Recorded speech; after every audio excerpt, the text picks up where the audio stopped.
मंगले चरण वीतराग विज्ञान नमो ताई जाते भये अरहंतादिमान जो विद्यादि सागर सुधी जो विद्यादि सागर सुधी गुरु हैं हितेशी शुद्धात्म में निरत नित्य हितोपदेशी वे पाप ग्रीष्म ऋतु में जल हैं सयाने पूजूं उन्हें सतत केवल ज्ञान पाने वंदू उन्हें सतत केवल ज्ञान पाने। बोलिए अंजनगिरी के चिंतामणि पार्श्वनाथ भगवान की। अंजनगिरी में जिनका जन्म हुआ ऐसे वीतरागी हनुमान की। कॉलेज रोड में विराजित श्री शांतिनाथ भगवान की। परम उपकारी आचार्य गुरुवर विद्यासागर जी महामुनि राज की। पूज्य मुनि श्री 108 दुर्लभ सर जी महाराज की। अर्थ दृष्टि और भोग दृष्टि, वैराग्य दृष्टि और आत्म दृष्टि। दृष्टि तो सबके पास में है, लेकिन इन चार दृष्टियों में से कौन सी दृष्टि है, ये आप अपनी अपनी गर्भान में झाल के देख लो। समझ में आ रहा है?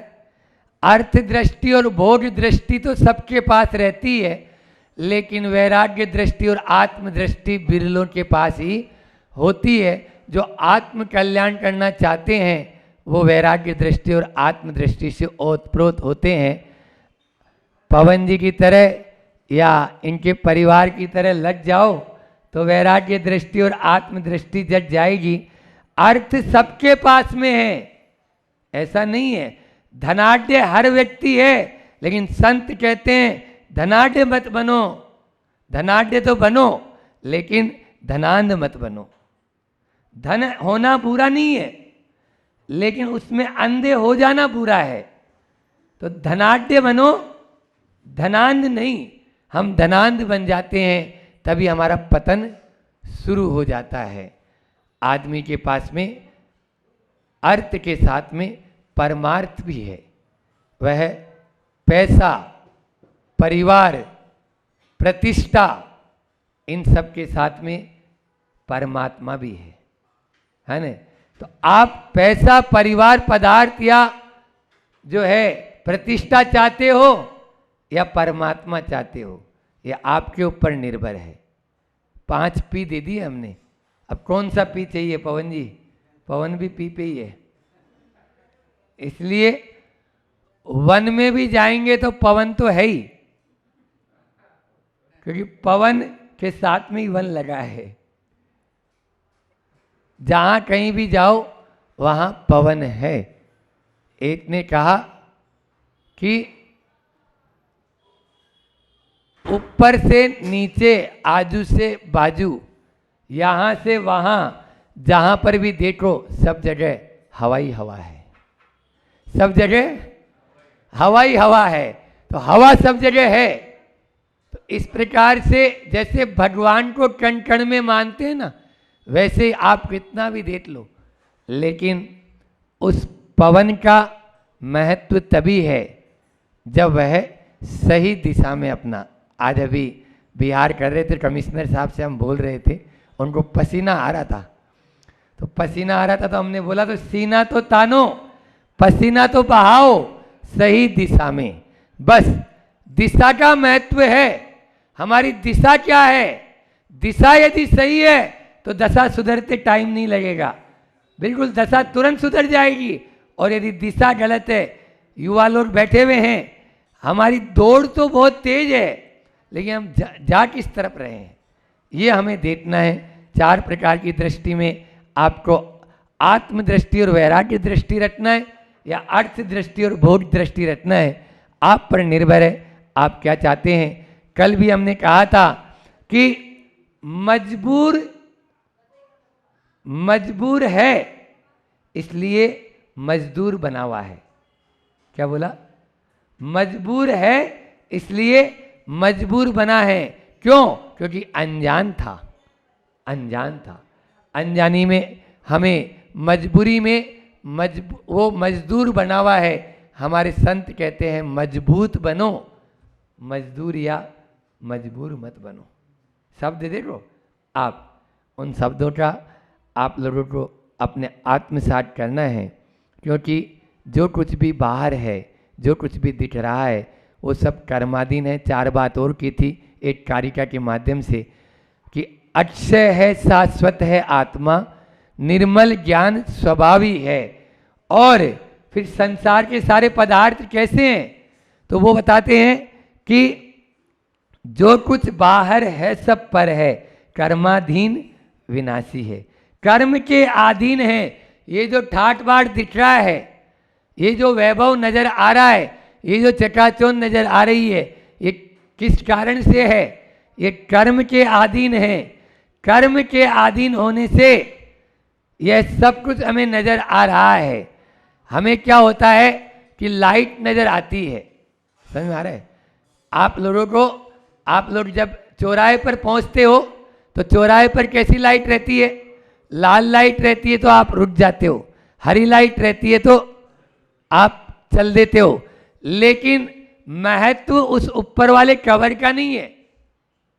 ध्यान से सुनो, महत्व ये लाल हरी, ये बाहर में केवल मात्र आपको एक कवर नजर आ रहा है, अंदर में एक बल्ब जल रहा है, वो सब में समान है।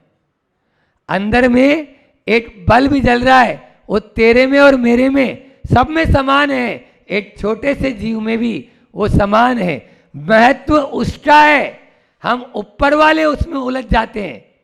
बस ऊपर वाले का उतना महत्व नहीं, अंदर वाले भीतर वाले का महत्व है। संत कहते हैं भीतर में जो है उसकी तरफ तू ध्यान देगा तो तेरा भी तरण हो जाएगा।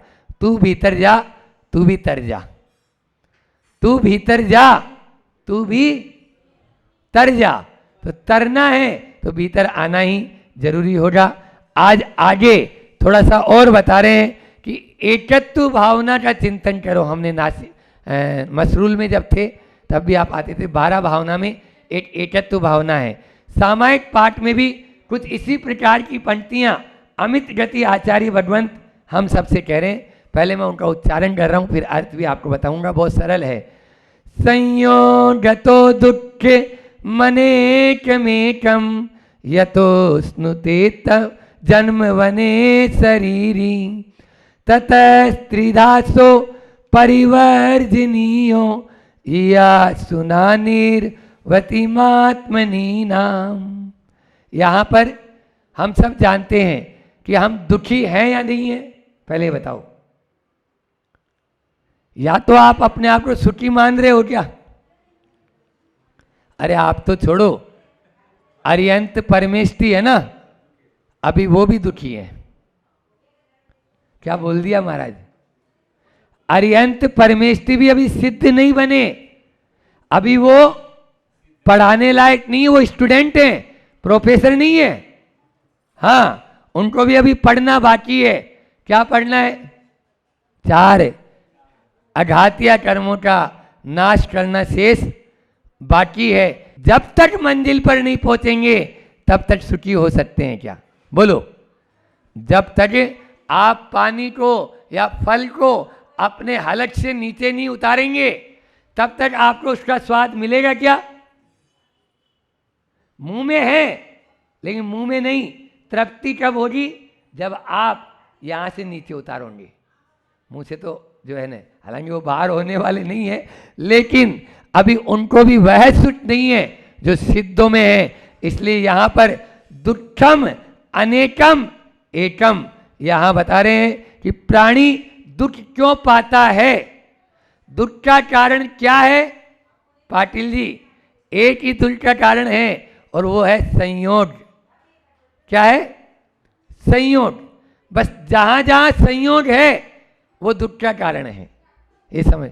बोले महाराज जी आप गलत बोल रहे हैं, आपके मन में प्रश्न आ सकता है कि अभी जो संयोग हो रहा है वो दुख का कारण थोड़ी है। अभी जो संयोग है वो तो साधु के साथ में संयोग है, और साधु का दर्शन और प्रभु का दर्शन ये तो दुख का कारण नहीं हो सकता है।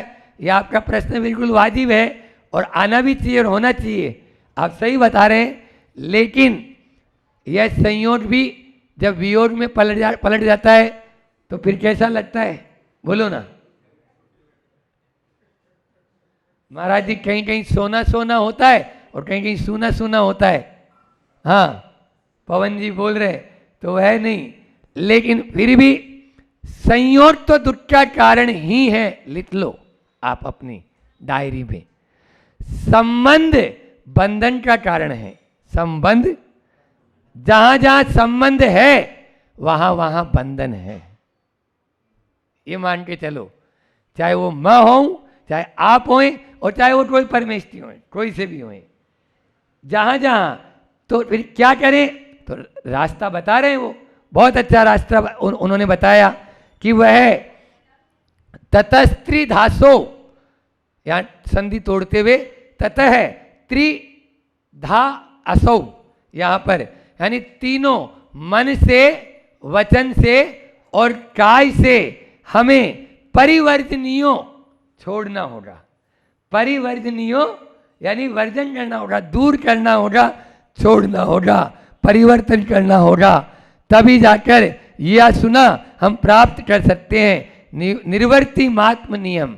अपनी आत्मा के उस अविनाशी सुख को हम प्राप्त कर सकते हैं। दोबारा देखते हैं, जन्म बने, इसमें भी वन आया है शरीरी। जब तक ये शरीर रूपी संयोग हमारे साथ में, सबसे पास में क्या है, शरीर सबसे पास में। तो यतोस्नुते जन्म बने शरीरी, यह जब तक शरीर है तब तक हम बंधन है, और जब तक बंधन है तब तक हम मुक्त नहीं हो सकते।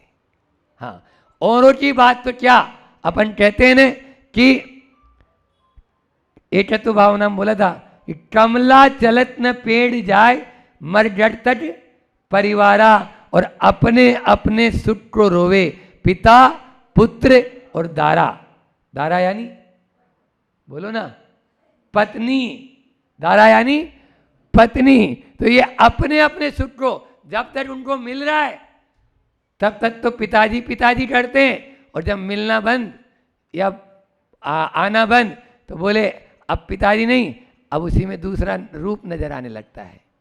जहाँ थोड़ी सी चितनाई होती है ना, वहीं मक्खी बैठती है। वो मक्खी भी इतनी समझदार है, वो भी वहीं बैठती है जहाँ थोड़ी सी चितनापन है। लेकिन संत कहते हैं रिश्ता क्या, रिश्ता शब्द खुद बोल रहा है, जो रिश्ता है यानी बहता है। रिश्ता, उसको मेरी तरह पढ़ो, जो रिश्ता रहे वो है रिश्ता। जो रिश्ता रहे, जैसे घाव में से मवाद बहती रहती है ना, और जैसे टैंक में से पानी रिश्ता रहता है, वो है रिश्ता। जो आपको चूंट चूंट के धीरे धीरे धीरे धीरे धीरे धीरे परेशान करें, यही हमारा रिश्ता है। आत्मा के जो स्वसंवेदन है, उसको यदि आप अनुभूत करना चाहते हो तो आपको तलहटी में उतरना होगा, नीचे जाना होगा। इसलिए गोताखोर तुम भी क्या कभी चाहेगा, वो कभी नहीं चाहेगा। और एक बात और बता दूं, तुम्बी की बात आई तो जो तुम्बी होती है ना, वो तुम्बी के ऊपर जब तक लेप लगा रहता है, मिट्टी का लेप यदि तुम्बी पे लगा है और आप उसको पानी में छोड़ो, क्या होगा बोलो ना, वो डूब जाएगी। और जैसे ही वो मिट्टी उस तुम्बी से अलग हुई, वो तुम्बी तैर कर ऊपर आ जाएगी। ये आपको संदेश दे रही है वो अकेली तुम्बी कि भैया चिपको मत, छोड़ो। शब्द है चिपको मत छोड़ो। अब मैं इसको बोलूं चिपको मत छोड़ो, एक ही शब्द है। रोको मत जाने दो और रोको मत जाने दो, ऐसे ही चिपको मत छोड़ो। ये है वैराग्य का मार्ग, मोक्ष का मार्ग। और चिपको मत छोड़ो, ये क्या है, संसार का मार्ग। आपको यह वैराग्य की ओर नहीं लेके जाएगा। एक बार ऐसा राजा नाभिराज थे, राजा का नाम नाभिराज, उनकी 16 रानियां थी और एक बार उनको बहुत ज़्यादा दाह ज्वर हो गया।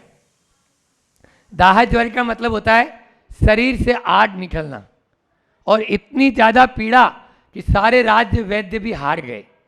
जितने राज्य वैद्य थे सब मिलकर उनका उपचार करने में सक्षम नहीं हुआ। किसी दूसरे राज्य से राज्य वैद्य आया, बोले इनको दाह ज्वर है और इनको यदि गोशीर्ष चंदन, बहुत ठंडा होता है, गोशीर्ष चंदन इनको यदि घिसकर लगाया जाए, इनकी पीड़ा में इनको आराम मिलेगा। सारी पत्नियां एक साथ बोली लाओ हमें दो, हम घिसेंगे, हमें दो। अब कौन नहीं, राजा की रानियां हैं तो वो अपने हाथ से घिसना चाह रही थी। अब एक साथ सब ने गोशीर्ष चंदन घिसना शुरू कर दिया। अब उनके हाथ में इतनी चूड़ियां थी कि उस जो दाह था, उस दाह की से ज़्यादा बीमार आदमी को आपने देखा हॉस्पिटल के बाहर लिखा हुआ रहता है नो हॉर्न। उसका मतलब होता है कि वहाँ पर शोरगुल मत करो, क्योंकि उसको उसकी भी पीड़ा होती है। जो बीमार व्यक्ति होता है उसको कानों में यदि कोई आवाज़ पहुँचती तो उसकी और ज़्यादा पीड़ा होती।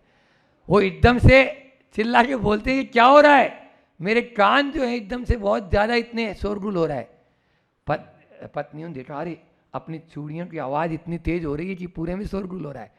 उन्होंने तुरंत ही अपनी चूड़ियाँ खोल के रख दी और थोड़ी देर बाद में ही राजा को लगा कि वो चंदन घिसना बंद हो गया क्या। वही राजा अब बोल रहा है, क्योंकि वो चंदन अभी घिस रहे थे, आवाज़ आ रही थी, तो अब आवाज़ नहीं आ रही है। बोले नहीं, चंदन तो घिस रहे हैं, लेकिन जो बात ध्यान देने योग्य है वो नोट कर लो कि हमने अपने सुहाग के स्वरूप एक एक चूड़ी या कंगन अपने हाथ में रख लिया, बाकी को खोलकर अभी बाहर में रख दिया है, जिससे कि आपको वह आवाज़ परेशान न करें। बस एक एक चूड़ी थी, कोई आवाज़ नहीं आई। और जब बहुत सारी चूड़ियाँ जब हाथ में थी तो आवाज़ परेशान करती है। जहाँ 2-4 बर्तन हो जाते हैं वहाँ पर बहुत आवाज़ आना शुरू हो जाती है, और जहाँ पर एक रहते हैं वहाँ पर कोई द्वंद्व नहीं रहता है। यहाँ पर भी संयोगतो दुःखम अनेकम एकम, बस संयोग है। जब तक हम दुखी रहेंगे और जैसे ही संयोग को छोड़ देंगे बस सुखी हो जाएंगे। बस छोड़ना है। ये तो हमारी स्थिति वैसे ही है कि गाय रस्सी से बंधी है या रस्सी गाय से बंधी है। बोलो पवन जी। हाँ, रस्सी गाय से बंधी है, तो गाय रस्सी से बंधी है। बहुत अच्छा जवाब दिया है कि गाय जब तक ये मानसिकता बना रखी है कि मैं रस्सी से बंध, वो तो एक मूड को ऐसे करेगी, उसी दिन छूट के भाग जाएगी। इसलिए हमको भी थोड़ा सा अपने मोह को यूं करना है, थोड़ा सा बस मूड को मोड़ दो, मोह तो अपना आप मुड़ जाएगा। वही हमें मोड़ना है। साथ देता नहीं, साथ देने वाला नहीं, साथ दे सकता नहीं, और साथ चाहिए नहीं। ये 4 शब्द याद रख लेना। इसमें साथ देता नहीं ये शिकायत है, साथ देने वाला नहीं ये मजबूरी है कि भैया क्या करूं, मेरा कोई साथ देने वाला ही नहीं है। साथ दे सकता नहीं ये सच्चाई है, ये यथार्थ है। और साथ चाहिए ही नहीं, ये सबसे बड़ा जो आत्मा में डूब जाता है वो यही कहता है मुझे साथ चाहिए ही नहीं, क्योंकि मेरी आत्मा में ही मुझे रहना है।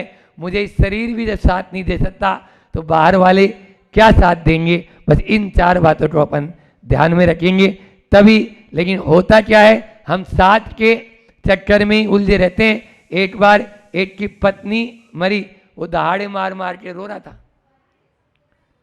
तो गांव भर के लोग आए, भाई बड़ी अजीब स्थिति है, 1 साल पहले तेरी दादी मरी थी तब तुम इतना नहीं रोया, 1 साल पहले तेरी दादी मरी तब इतना नहीं रोया, 6 महीने पहले तेरी माँ खत्म हुई थी तब भी नहीं रोया था तुम इतना, लेकिन अभी तेरी पत्नी खत्म हुई तो तुम इतना क्यों रो रहा है। भैया सुनो, जब दादी खत्म हुई थी ना, मोहल्ले भर की महिलाएं आई थी और बोले कोई बात नहीं दादी चली गई तो हम तो हैं, और जब माँ खत्म हुई तब भी सब ने बोला कोई बात नहीं माँ चली गई हम तो हैं, पत्नी खत्म हुई तो एक भी नहीं आया कि हम तो हैं। तो ऐसी स्थिति होती है। आगामी 26 तारीख से 3 तारीख तक अष्टानिका के पावन अवसर पर एलोरा में यह विधान हो रहा है और पूरी व्यवस्था बोल रहे हैं एलोरा वाले कि हम संभाल लेंगे। आना फ्री, जाना फ्री, खाना फ्री, रहना फ्री और वस्त्र भी शायद, क्यों हथकरघा वाले बोल रहे हैं हथकरघा के वस्त्र देंगे महाराज। पहले बार आपका वहां पर आगमन हो रहा है और ऐसा भव्य आगमन होना चाहिए और वहां पर ऐसे ऐसे आयोजन हो जिसके माध्यम से पूरी दुनिया में एक संदेश जाए।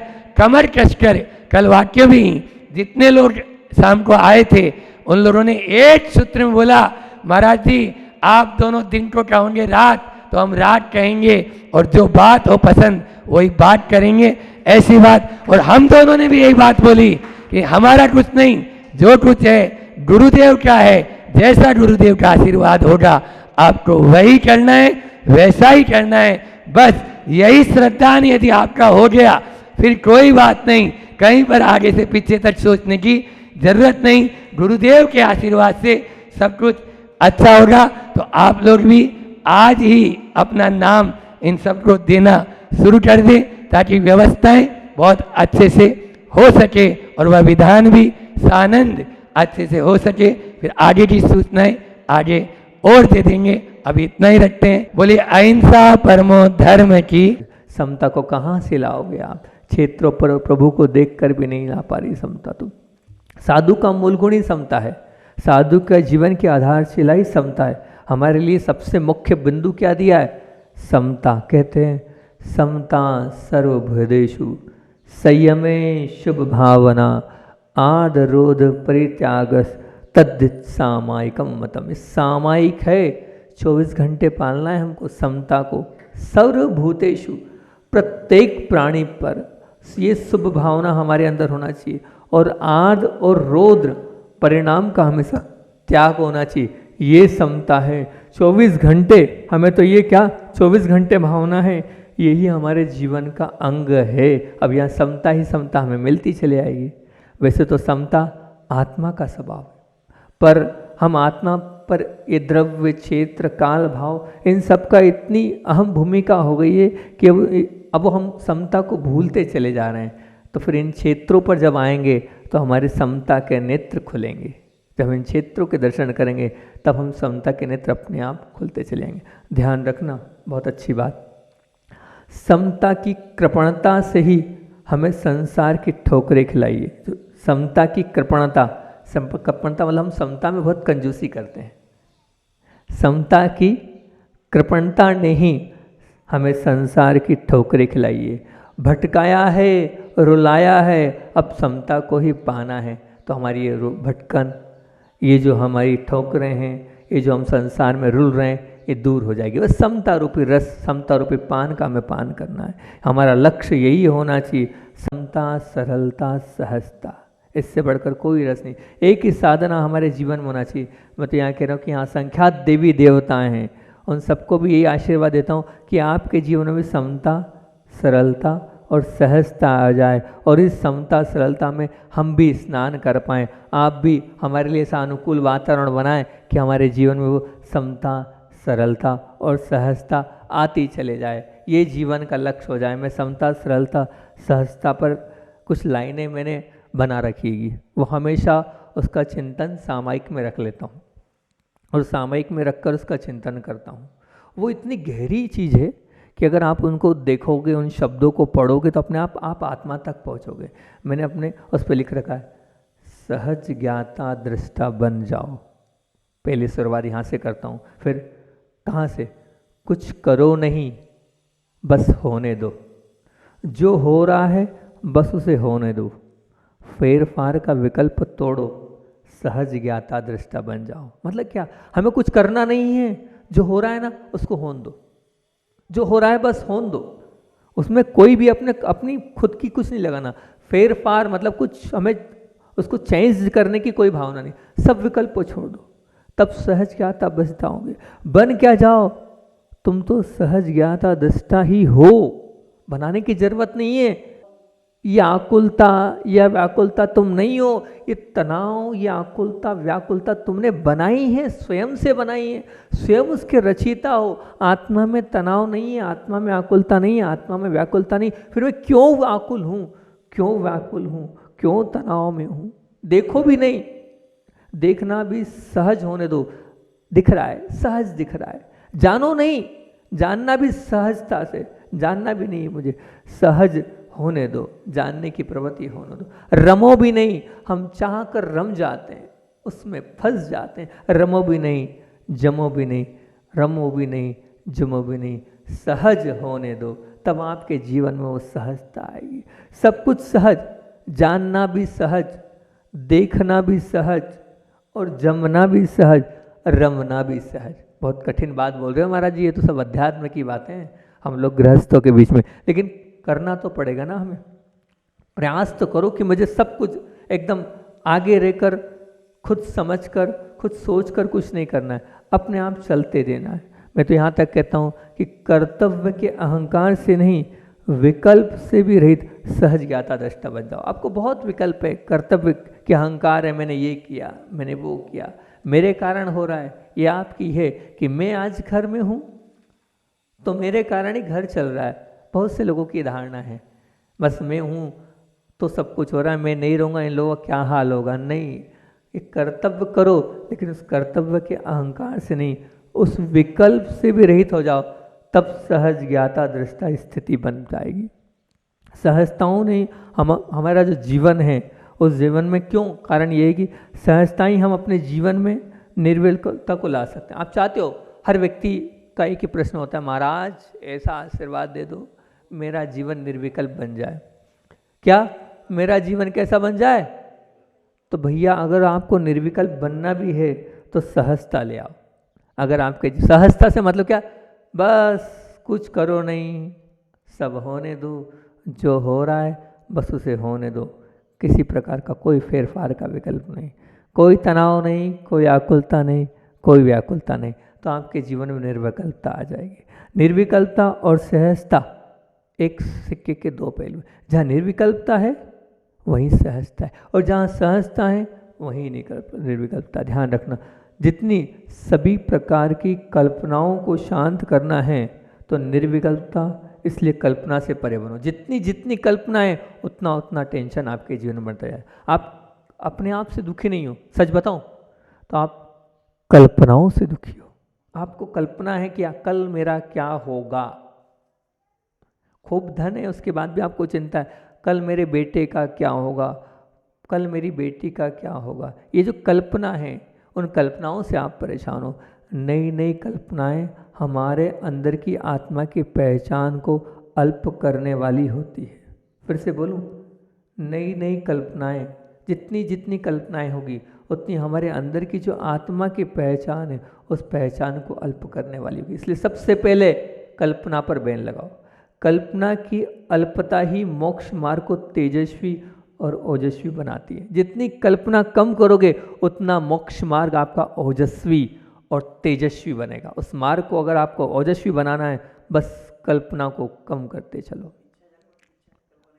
कल्पना, इच्छा, भावना, अंतरंग में विषयों के प्रति सब वही है, उसको कल्पना ही बोल रहे हैं। जब कल्पना साकार रूप नहीं लेती है ना तो किलकिल होती है।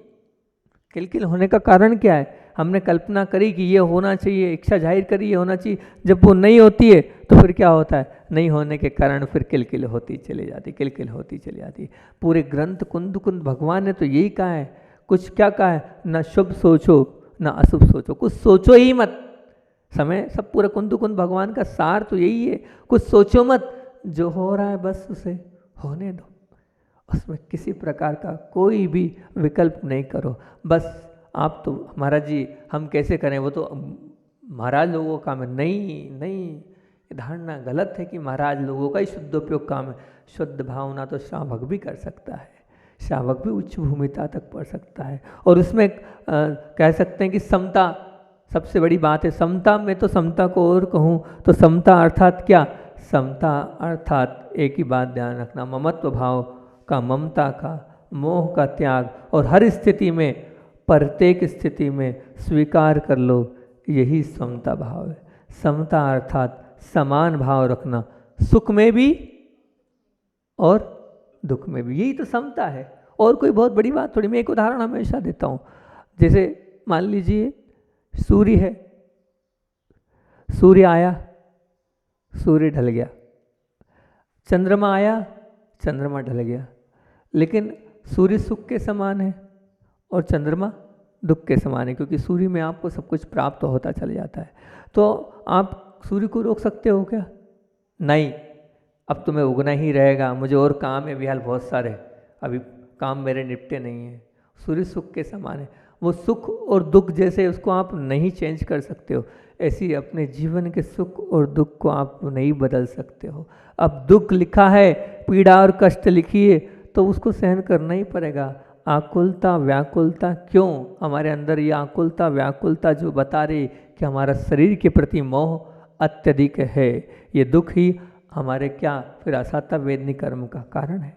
असाता वेदनी इसी से बनती जा रही है। इसलिए मैं तो कहता हूँ समता का स यही कहता है, क्या कहता है, एक जाप बना लो, सहन करते चलो, सहन करते चलो, सहन करते चलोगे तो समता आती चले जाएगी, बिल्कुल आती है। और सरलता, सरलता भी ये है, सरलता के लिए हमेशा एक उदाहरण मेरा फिक्स है कि पानी को तो देखा है आपने, वो पानी कितना सरल होता है, चाहे जिस बर्तन में डाल दो वो चला जाता है, पानी की तरह सरल बन जाओ, जहाँ चाहे वहाँ फिट हो जाओ, चाहे वो गिलास में, चाहे वो तपेली में, चाहे कटोरी में। बिल्कुल ध्यान रखना, सरल हो गए तभी वो पानी, जो सरल होगा वही पानी की तरह तरल हो पाएगा। अगर पानी की तरह तरल होना है तो सरल बनना पड़ेगा। सांप भी जब देखो आप, सांप सीधा होता है ना, तभी वो अपने उसमें जा पाएगा, कहाँ पर, बिल में। इसलिए सरलता आपको अगर लाना है, अपने आप को जीवन को बनाना है और मोक्ष के बिल में प्रवेश करना है तो सरलता लानी होगी। इतने सरल बन जाओ सेठी जी कि छोटे से लेके बड़े तक आपकी सरलता की विशालता का आदर्श सबके बीच में दे। क्या व्यक्तित्व है, क्या सरलता है इसके जीवन में, बहुत सुंदर, बहुत सुंदर। मैं तो यहाँ तक कहता हूँ विषय सरल हो तो आपके तो बहुत जल्दी याद हो गया, बहुत अच्छी बात है। कार्य सरल हो तो बिना तकलीफ के आप कर लेते हो। रास्ते पर चलना अगर सरल हो तो मंजिल बहुत अच्छे से मिल जाती है। कमाना सरल हो तो जीवन भी बहुत सरल लगता है, और व्यक्ति सरल हो तो फिर क्या, हृदय में भी सरलता बढ़ जाती है उसके प्रति। मतलब सरलता हर कार्य की सफलता का कारण है। तो हमारे अंदर सरलता क्यों नहीं आ रही है? महत्वपूर्ण अहम प्रश्न है हमारा कि जब सरलता इतनी ज़्यादा महत्वपूर्ण है तो फिर जीवन में सरलता क्यों नहीं? अपने आप से पूछो तो सही, हम सरल क्यों नहीं हैं, हम सहज क्यों नहीं हैं, हमारे जीवन में समता क्यों नहीं है? बताओ, ये तीन चीज आ गई, सब कुछ आ गया, सार दे दिया मैंने आज जीवन का, सरलता, समता और सहजता। इसको मैं बार बार बोलता भी हूँ, बार बार जीवन में उतारने का प्रयास भी करता हूँ कि हर परिस्थिति में मेरे अंदर सहजता, सरलता और समता आ जाए। बस इससे बढ़कर मुझे कुछ नहीं चाहिए प्रभु, यही मैं मांगता हूँ और एक सुमरण समाधि मरण मानता हूँ। ट्रेन भी जब चलती है तो सीधी पटरी पर ही चल पाएगी। तो जिंदगी की ट्रेन को अगर ले जाना है आपको मोक्ष की यात्रा तक, तो सरलता का तो जीवन में अंगीकार करना ही होगा। करोगे तभी आप ऊपर तक पहुँच पाओगे।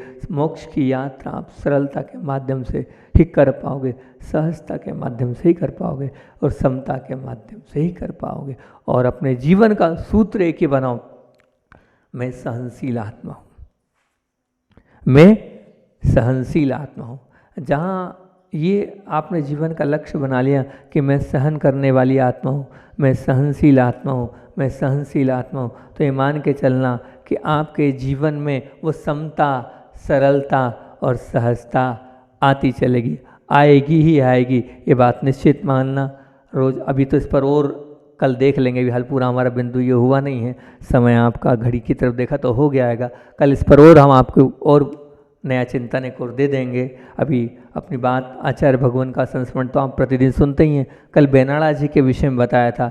आज एक और विद्वान, जिनको मूर्धन्य विद्वान कहते हैं, न्याय के भी बहुत बड़े विद्वान हैं, नरेंद्र प्रकाश जी फिरोजाबाद, जो बहुत बड़े विद्वान हैं, जिनका अध्यात्म में भी जिनकी पकड़ ऐसी है कि न्याय में भी जिनकी पकड़ ऐसी है, वो रहने वाले फिरोजाबाद के थे।